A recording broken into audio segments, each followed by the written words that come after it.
Now, you leave everything, what you think your kid's gonna do? You think your kid's gonna be as frugal and as thrifty and as miserly as you? Now, you made all that money now. You.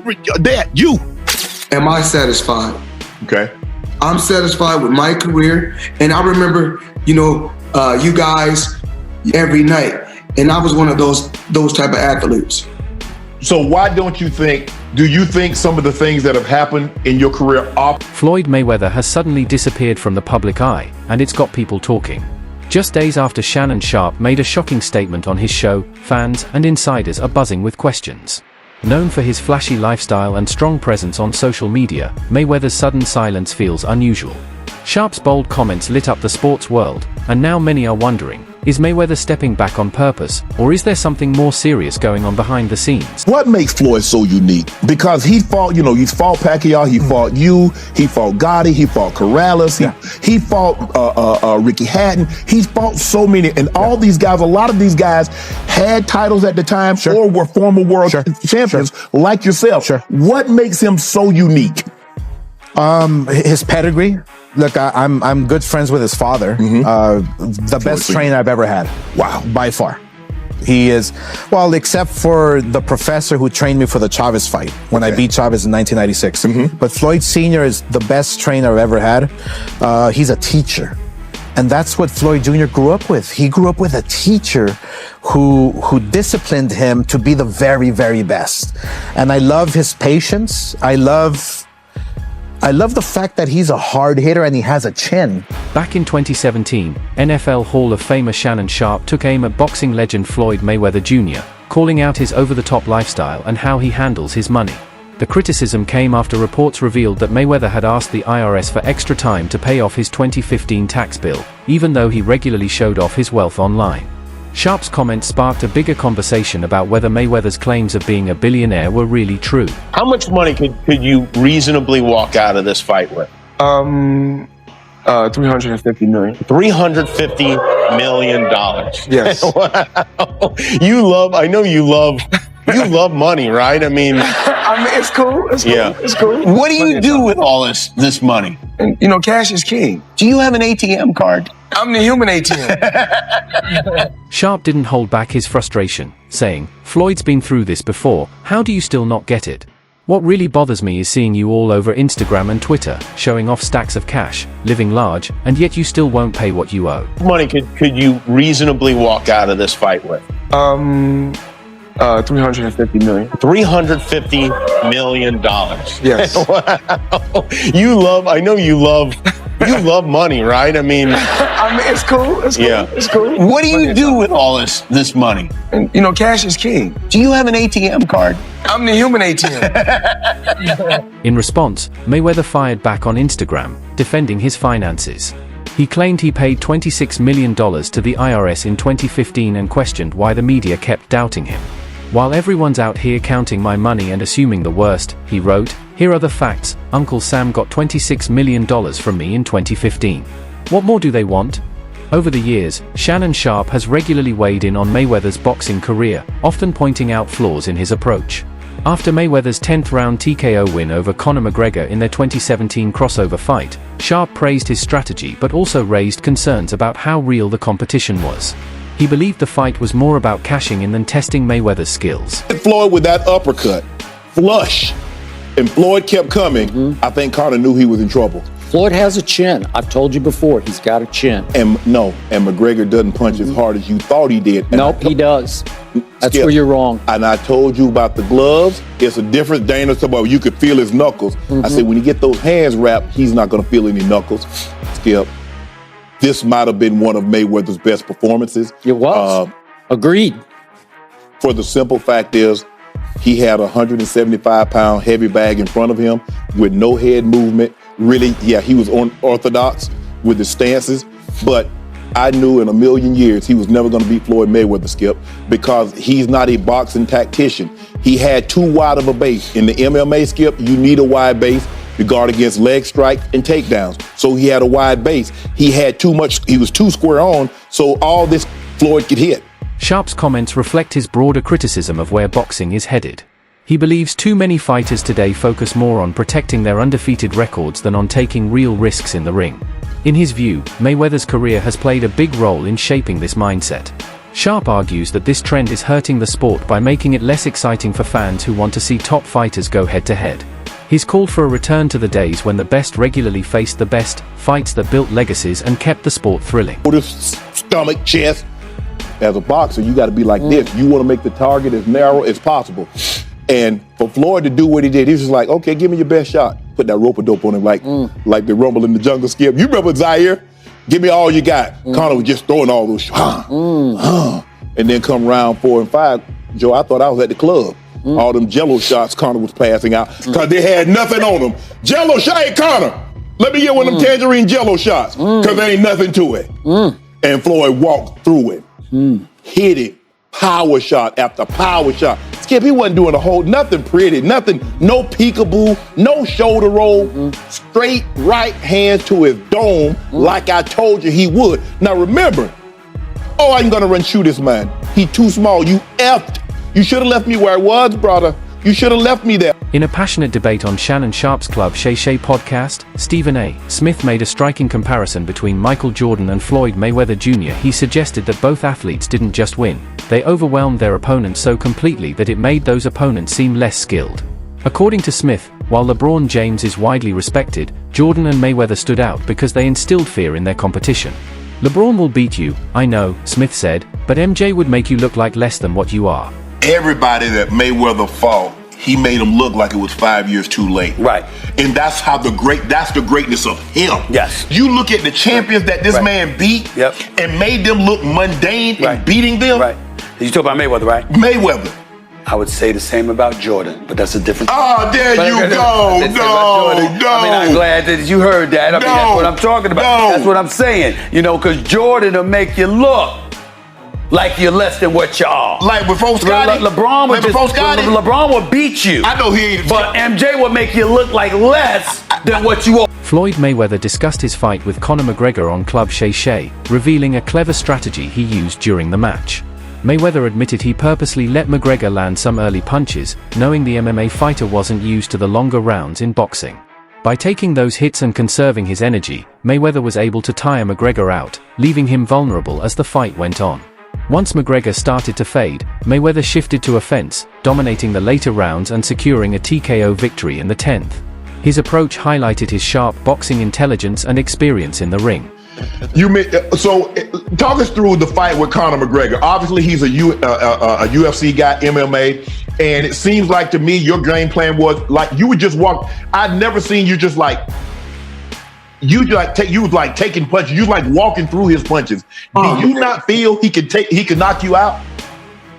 Oh, absolutely not. Like I said before, you know, when you've been in there with the best, right?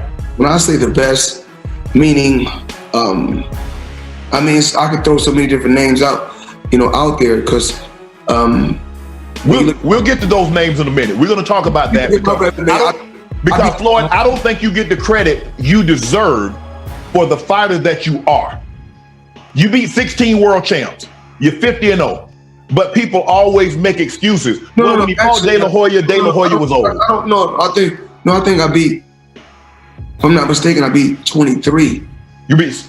Oscar De La Hoya has been open about Floyd Mayweather Jr.'s dominant performance over Canelo Alvarez in their 2013 fight, which he promoted. De La Hoya shared that he actually advised the then 21-year-old Alvarez not to take the fight, feeling he didn't have enough experience. I told Canelo, don't fight Floyd because you're too young and you have no experience, De La Hoya said. He was 21 years old, flexing his muscles, and guess what? It wasn't even close. Told Canelo, do not fight Floyd because you're too young. You have no experience. Right. Well, but he's a much bigger man. He is, but he's 21 years old, flexing his muscles like I can take on Floyd. I'm the very best. Guess what? You got schooled. You got schooled. Pitched the shutout. Exactly. I mean, it wasn't even close. You promoted Floyd. I did promote Floyd, yeah. And then, he was the time when he was making the think it was a Showtime contract, $30-40 million. Yeah, we promoted all those fights. Right. You know, great experience for us. It was, you know, it put us on the map, obviously, and, you know, we're now one of the top promoters in the world. Floyd Mayweather Jr. is considered one of the greatest boxers of all time, with an undefeated record and multiple world titles across 5 weight classes. However, despite his unmatched success in the ring, he remains a polarizing figure in sports. His bold personality, flashy displays of wealth, and controversial remarks often make him unpopular with many fans and critics. Floyd Mayweather was trying to give y'all the fights, and everybody starts saying that this guy was too old, this guy was too that. Floyd Mayweather starts saying F all of y'all. F the belts, F you, F everything. I'm taking y'all to the bank, I'm robbing y'all. Belts does nothing but collect dust, money over legacy, currency over legacy, because he felt underappreciated. I train all day long, and I'm doing this to try to be one of the greats. Forget that, I'm gonna do it for me. He became one of the most selfish fighters you'll ever hear. That's why I never blamed Floyd. When y'all hear me say the Floyd Mayweather effect, a lot of Floyd Mayweather fans, you hate on Mayweather already. No, I'm talking about the effect. Floyd Mayweather is an all-time great fighter, but people grab the wrong things because most people aren't about hard work and dedication anyway. That's why to be great is rare. Most people try to find that shortcut, and they only saw Floyd's shortcut. They never saw a scenic route. Mayweather's constant flaunting of money and luxury has been seen by some as tone deaf, particularly during times of economic struggle. On top of that, his past convictions for domestic violence have added to the controversy surrounding him.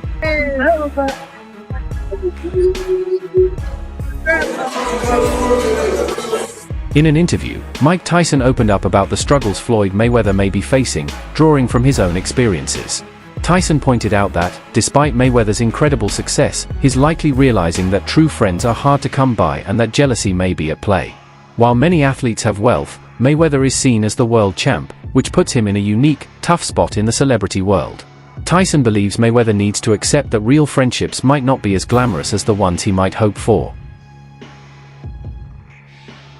What lessons do you think Pacquiao and Mayweather could learn from you in terms of life away from the ring? Well, Floyd seems to be going through some stuff like me right now, you know, like realizing no one's his friend and everybody's probably, even though I even hate to say it, because maybe everybody's kind of a little jealous of him, you know, because he is Floyd Mayweather. I know these other guys got their money, but this guy is the champ of the world. You know, it's hard to compete with that. So he's pretty big on those scales as far as on the celebrity scale. So he's gonna realize what life is all about, what friends are all about, and realize that we only have a few of them. And sometimes they're the only ones we got. They may not be the ones we want, but they're the ones we have. You know, sometimes we wanna have glorious, glamorous friends, but they don't want to be our friends. In the interview, Floyd Mayweather opened up about how he's often misunderstood by the public and media. He emphasized that many people judge him based on rumors or assumptions, without truly knowing his full story. Mayweather also reflected on his relationship with his father, Floyd Mayweather Sr. While their bond was sometimes complicated, he acknowledged that his father's tough love and strict training played a key role in shaping him into the undefeated champion he became. He also shared insights about his rare amateur losses, each by just 1 point, and how those setbacks pushed him to work even harder, fueling his drive to dominate the professional boxing world. People are entitled to judge me for what they hearsay. Okay. Making assumptions. Just because I never came out and said, "Oh, let me explain," I don't have to explain that to nobody. Only people that I feel like I have to explain something to is my children and my relation, and because at the end of the day, only God can judge me. Let's go back to where it all started. You grew up in Grand Rapids, yes, Michigan. Your father was a fighter. Your uncle was a fighter. Both uncles. Both uncles were fighters. So it was almost like you were like destined. It was predetermined. You were ordained to be a fighter. Yes. That's all I knew. Mayweather's boxing skills have resulted in record-breaking pay-per-view (PPV) sales, with his 2015 fight against Manny Pacquiao generating 4.6 million PPV buys and over $400 million in revenue. Outside the ring, Mayweather has grown his wealth through smart investments. In 2024, he purchased more than 60 buildings in Upper Manhattan for $42 million, adding over 1,000 affordable housing units to his portfolio. He has also invested in real estate projects and a proposed casino in Times Square. Floyd Mayweather was the highest paid athlete in the world, and you won't believe why. Early in his career, Floyd partnered with a fight promoter where he was making $3 million a fight, but he wasn't satisfied. He thought he could make way more with pay-per-view and wanted out of his contract. So he bet on himself and paid his manager $750,000 to get out. And you won't believe what happened next, so drop a follow. This would prove to be a huge win for Floyd, and after going independent, he made nearly $1 billion and became the highest paid athlete in the world. Mayweather's financial success highlights his strategic approach to both boxing and business. His ability to capitalize on his brand and make smart investments has cemented his place as one of the wealthiest athletes in history. They call him Floyd Money Mayweather for a reason. The boxing superstar has earned over $1 billion in his career, enough to buy a small country, and he spent it on private jets, diamond watches, and mansions bigger than some shopping malls. But then, rumors came out that he had spent it all. So how did Mayweather bounce back from broke allegations with a business empire that looks stronger than ever?